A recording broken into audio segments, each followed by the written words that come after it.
Nous ouvrons la réflexion sur la pensée antillaise, sur l'écho qu'elle trouve ici et ailleurs. Steve Gadette, bonjour. Bonjour la Martinique. Alors vous êtes enseignant-chercheur à l'Université des Antilles et vous venez de publier votre dernier ouvrage intitulé « Les intellectuels ». C'est un point d'interrogation. On les préfère morts ou étrangers, ça c'est une affirmation, ça n'est pas une question et même j'ai envie de dire une exclamation. Alors, est-ce que ça veut dire qu'être intellectuel aux Antilles, ce n'est pas forcément une évidence? Et puis, donnez-nous d'ailleurs votre définition de ce qu'est un intellectuel. C'est pas simple. Le titre m'est venu parce que je lisais dans différents médias des intellectuels qui formulaient des avis négatifs sur d'autres intellectuels antillais, sur la vie intellectuelle aux Antilles. Ça a attiré mon attention. Par contre, je me suis rendu compte que les personnes qui ont formulé des idées très fortes et qui ne sont plus là, très souvent, elles viennent au centre des débats, elles sont au centre des conférences. Et les intellectuels étrangers qui viennent d'ailleurs, je me suis rendu compte qu'eux aussi attiraient beaucoup de foules. Donc j'ai voulu réfléchir sur ça, sur la place de l'intellectuel dans notre société. Pour moi, un intello, c'est quelqu'un qui manie les idées. Il manie les idées, il est capable, à partir d'une somme d'informations complexes, il est capable de formuler des raisonnements, formuler des idées. Pourquoi? Ça dépend de lui, de ses inclinations. Mais ça vous dérangeait, cette bataille de pensée Mais pourquoi, en fait? Qu'est-ce qui vous dérangeait dedans? Ce qui me dérange, c'est des fois le manque de visibilité ou de reconnaissance à partir du moment où nos 3 ou 4 grands géants ne sont plus là. Il y a des personnes qui formulent des idées très édifiantes pour le devenir de nos pays. Et je trouve que elles sont pas toujours reconnues. Ou on leur donne pas le crédit qu'elles méritent selon vous. On s'intéresse pas à leurs idées. Même qu'on va en librairie, on s'intéresse pas à la vie intellectuelle, peut-être que je généralise, la vie intellectuelle du pays, alors que moi, en tant qu'intello, je me suis beaucoup forgé avec le parcours et les idées d'intellectuels de chez nous, des intellectuels afro-américains et d'autres caribéens. Je pense que il faut absolument qu'on puisse réfléchir sur la condition de l'intellectuel et peut-être que les intellectuels aussi ont un effort à faire sur leur façon d'amener les idées, d'engager la réflexion avec nos peuples, avec nos gens. Vous formulez un certain nombre de propositions dans ce livre, on va y revenir tout à l'heure. Mais une question quand même, je suppose que beaucoup de gens se posent aujourd'hui, même encore aujourd'hui, à quoi ça sert en fait un intellectuel? C'est quelqu'un qui est capable de jeter un regard sur le passé, capable de jeter un regard sur le présent et pourquoi pas imaginer les choses. C'est quelqu'un qui est censé expliquer certaines réalités. Il obtient une expertise après formation ou après expérience.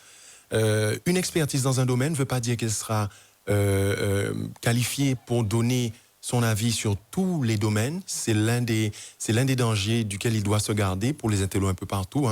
Ce sont les gens qui cherchent à donner du sens à nos réalités passées, présentes, et pourquoi pas à venir de différentes manières. Alors c'est vrai que dans la société, ils font un peu bande à part parfois, et c'est peut-être ça qui fait qu'ils sont un peu coupés de la population et que la population elle-même ne se reconnaît pas dans ces intellectuels. Si c'est le sentiment que vous avez, je pense qu'il y a de la pertinence dedans. J'entends aussi des personnes dire ça. À mon avis, l'un des défis pour les intellectuels de nos petits pays, la Guadeloupe et la Martinique, c'est surtout ne pas devenir membre d'une élite privilégiée et renforcer le statu quo de nos îles. Moi, je ne suis pas satisfait de la façon dont nos îles respirent aujourd'hui. Quand je regarde des modèles qui m'ont inspiré, ce sont des gens qui faisaient constamment l'aller-retour entre leur métier, leur domaine de prédilection et la vie de tous les jours de nos gens. Ils mettent leur expertise, ce qui m'inspire encore jusqu'à aujourd'hui, mettent leur expertise au service de l'émancipation, d'un meilleur épanouissement pour nos pays. Donc, à mon avis, il faut privilégier ce domaine, du moins cette façon d'être intello dans nos petits pays, et c'est cette façon-là qui me plaît, moi. Alors, comment est-ce qu'on fait également pour s'émanciper justement et pouvoir porter cette réflexion quand parfois il s'agit simplement de remplir les besoins basiques de tous les jours? Et je pense que c'est peut-être là aussi qu'il y a une difficulté pour beaucoup de gens. Oui. Déjà, je me dis qu'il faut marcher dans le pays. Il faut circuler dans le pays. Il ne faut pas faire simplement maison, boulot et puis ses loisirs. Et consommation. Être dans le pays, marcher dans le pays. Tout le monde ne va pas forcément prendre le temps de stimuler sa vie intellectuelle ou d'être dans le monde des idées. Parce que, comme vous le dites, il y a des gens pour qui l'urgence, c'est de mettre à manger sur la table et de payer les factures. Et eux n'ont peut-être pas le luxe que les intellos ont d'avoir du temps pour réfléchir sur ces questions. Notre défi à nous, c'est d'utiliser ce temps, d'utiliser les privilèges que nous avons et les mettre à disposition nos recherches, nos découvertes pour un mieux-être, pour un meilleur équilibre dans nos sociétés. Ça ne veut pas dire que les idées qu'on va amener seront forcément bien reçues. La popularité ne doit jamais être notre boussole, mais on doit quand même faire cet aller-retour et proposer des choses à nos gens. Alors dans ce livre, vous parlez également de l'intellectuel qui doit aider à développer un esprit critique. C'est ce que nous essayons de faire d'ailleurs d'une manière générale, à la fois nous en tant que médias, mais aussi dans l'éducation. Et est-ce que vous constatez quand même, Steve Gadet, une sorte d'appauvrissement de la pensée, de la réflexion, du temps qu'on va... C'est-à-dire qu'aujourd'hui, on prend moins de temps peut-être pour réfléchir aux choses. Je ne sais pas, c'est une question. Dans une société, je veux dire, vraiment pétrie de buzz, de médias sociaux, de smartphones, voilà. C'est une question intéressante. Ça dépend, l'appauvrissement de la pensée, ça dépend dans quoi on va chercher de la pensée. Ce qui est appauvri, à mon avis, c'est notre temps de concentration. C'est notre temps disponible pour pouvoir aller vers les idées. C'est ça qui est appauvri. Mais aujourd'hui, avec le docteur Google, avec les réseaux sociaux, il y a tellement d'informations, mais beaucoup d'informations ne veut pas dire forcément un bon usage de ces informations. Je crois qu'il y a une chose qui nous appauvrit, c'est l'utilisation que nous faisons des nouvelles technologies.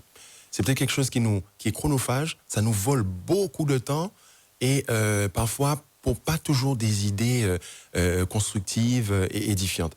Mais je remarque que les gens, que ce soit en Guadeloupe ou en Martinique, lorsqu'ils veulent savoir certaines choses, des choses qui vont les aider à mieux vivre, ils prêtent attention aux idées édifiantes dans ce sens-là.